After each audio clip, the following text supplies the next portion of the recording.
اگر ہم 14 اگست مناتے ہیں اور آزادی کے دن کے نام پر مناتے ہیں تو آزادی محض ناچ گانوں کا نام نہیں ہوا کرتا. آزادی بازاروں میں منچلوں کے گشت کا نام نہیں ہوا کرتا.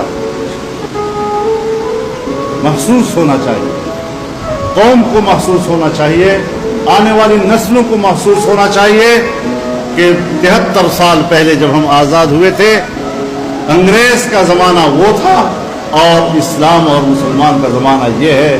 جب تک ہم اس فرق اور اس امتیاز کو سامنے نہیں لاتے ہم حقیقی آزادی کے دعوے دار نہیں بن سکتے. جس وطن عزیز کو ہم نے لا الہ الا اللہ کے نعرے سے حاصل کیا, جس وطن عزیز کے بارے میں پاکستان کا آئین کہتا ہے اور عوام کی نمائندہ پارلیمنٹ اپنے آئین میں قرار دیتی ہے کہ اسلام پاکستان کا مملکتی مذہب ہوگا, قرآن و سنت کے منافی کوئی قانون نہیں بنے گا, تمام قوانین قرآن و سنت کے مطابق بنیں گے. سن 1973 میں یہ قانون پاس ہوا اور آج 2020 تک اس حوالے سے پاکستان میں ایک قانون سازی بھی نہیں ہوئی.